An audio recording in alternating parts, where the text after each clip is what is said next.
click on the subscribe button, and press the bell icon, to never miss any updates.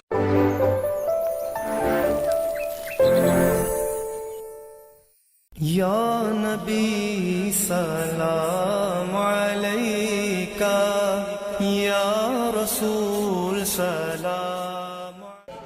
Right next to it we have a masjid of about 800 capacity. Inshallah, we're all looking forward for all of you to come and pray Salat al-Jum'ah with us, inshallah. Tonight is Mawlid al-Nabi, is a night where we celebrate Mawlid al-Nabi. Our Prophet ﷺ was born in 571 in the month of Rabi al-Awwal, the 12th of Rabi al-Awwal. To us Muslims, we have 12 months. In the ayat al-Karim, Allah subhanahu wa ta'ala says, Bismillahirrahmanirrahim, إِنَّ عِدَّةَ الشُّهُورِ عِنْدَ اللَّهِ 12 شَهْرًا فِي كِتَابِ اللَّهِ يَوْمَ خَلَقَ السَّمَاوَاتِ وَالْأَرْضِ إِلَى آخِرِ الْآيَةِ صَدَقَ اللَّهُ الْعَظِيمُ. When Allah subhanahu wa ta'ala created the samawat and the ards, this earth and all of the 7 skies, He has also created 12 months to go along with this. And inshallah, I would like to count these 12 months. The first month we have is Muharram Sharif, Safar Sharif, Rabi al-Awwal, Rabi al-Akhir, Jamazi al-Awwal, Jamazi al-Akhir, Rajab Sharif, Sha'ban Sharif, Ramadan Sharif, Shawwal, Zil-Qa'dah, and Zil-Hijjah. We are in the 3rd month of this, which is the Rabi al-Awwal month. Inshallah, may Allah subhanahu wa ta'ala make this day a Mubarak day for us. I would like to talk about some of the most closest incident that happened before the birth of our Prophet ﷺ, which is a guy in the name of Abraha and his army being defeated by these birds called Ababil. As a matter of fact, a Surah Jalila comes down in the name of Surah Fil. Alam tara kayfa fa'ala rabbuka bi ashabil fil. O Muhammad, have you not seen how we have made the Ashab Fil, the army of Fil? So, before Islam had came, before our Prophet ﷺ came, the Arab people living in Mecca were a little too violent about things. Even over the littlest things, they would have war and it would turn pretty bloody. At that time, the strongest army around was Iran. And the emperor of Iran was Abraham. Now Abraham was jealous of the Kaaba Mu'azzama. He was saying, how come people are coming to Kaaba Mu'azzama, they are doing tawaf around it, they are visiting it, they are even doing trading next to it. And he was very jealous of this, so he said, let me make a building that is better than the Kaaba Mu'azzama. Hasha, he can never do that. So he makes this one building, and he calls all of the Arab people. He says, come to my building, stop going around Kaaba, come to my building, I will give you a ziyafat, I will give you a big meal. And none of the Arabs come, except for a little few. And the Arabs that don't go, they get very angry with this guy. And when they do come to this building, Abraham does give them a lot of ikram, he gives them a lot of food, but in the morning time, when he goes back to his building, the people left the place trashy, they ate all the food, they trashed up the whole building and they left. And Abraham gets very angry with this. He says, you know what, I'm going to go and break down the Kaaba. That's what he says. So he takes his army, and they don't ride camels back then, they ride elephants, okay? And his elephant's name was Mahmud, okay? So they head on to Kaaba Mu'azzama, and they get right next to Jabal Qubays, the mountain of Qubays. And there is our Prophet ﷺ's grandfather Abdul Muttalib with 200 camels. And he takes, as soon as Abraham reaches him, he takes Abdul Muttalib's 200 camels. And Abdul Muttalib runs after him. He says, give me my camels back.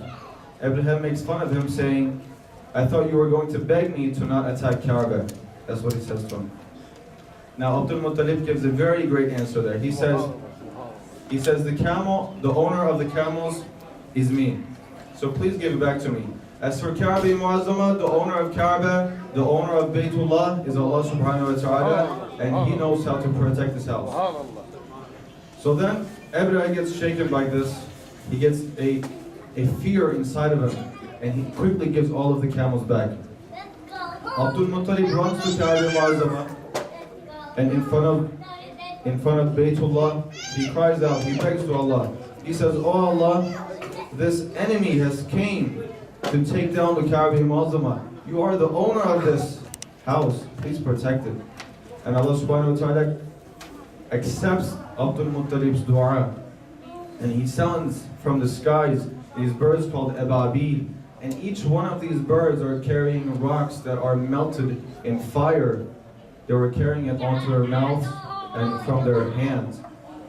And each one of them puts one of these rocks onto each one of the armies. And this is how his army gets defeated. Abraha is successful in running away. He tries to go back to Iran. There's this one bird that is injured. He goes and he throws his last rock, and Abraha dies as well.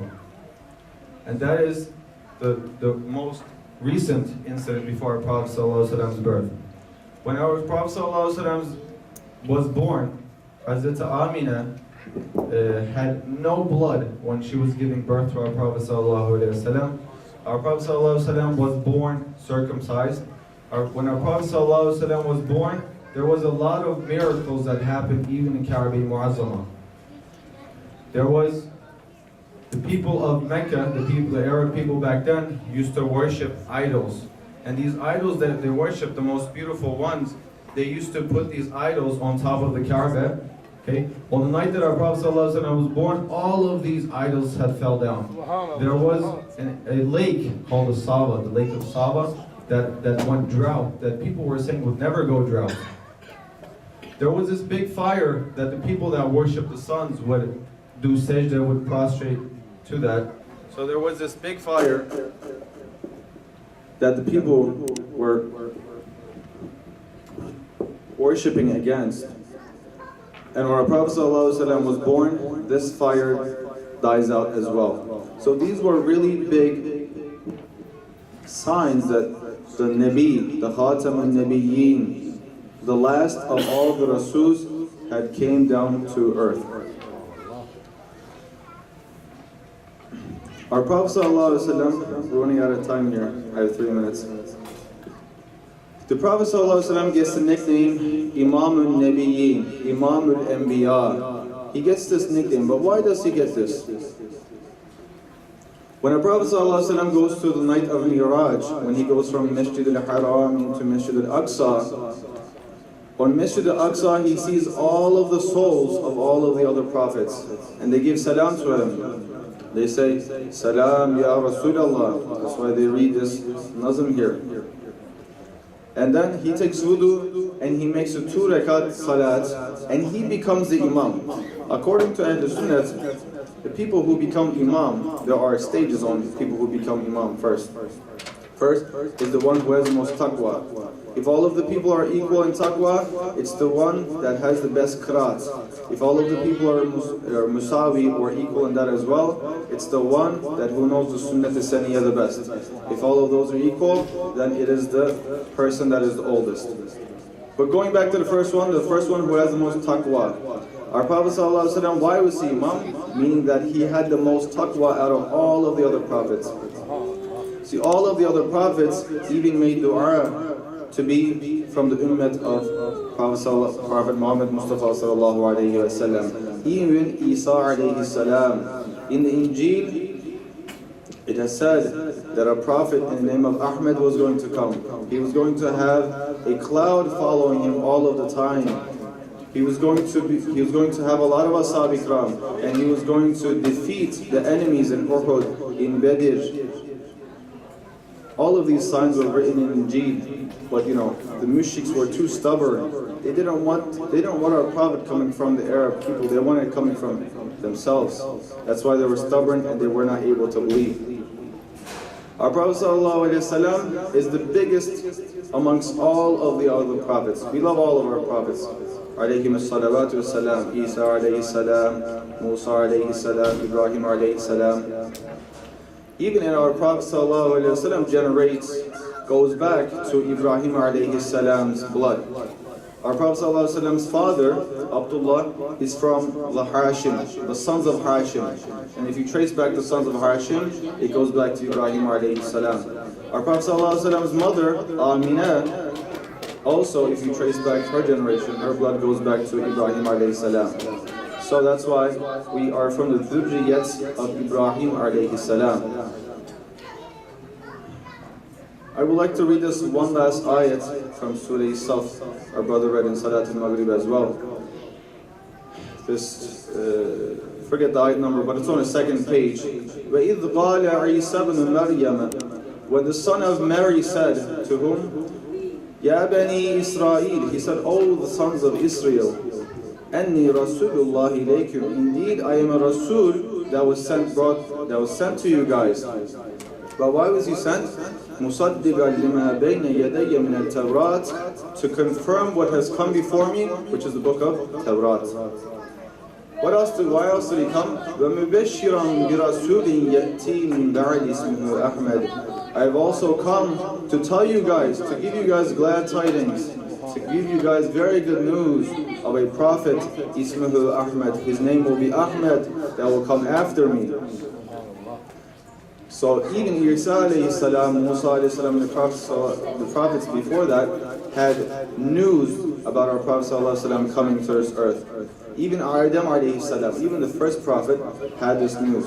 That's why his dua gets accepted. He says, Oh Allah, please accept my dua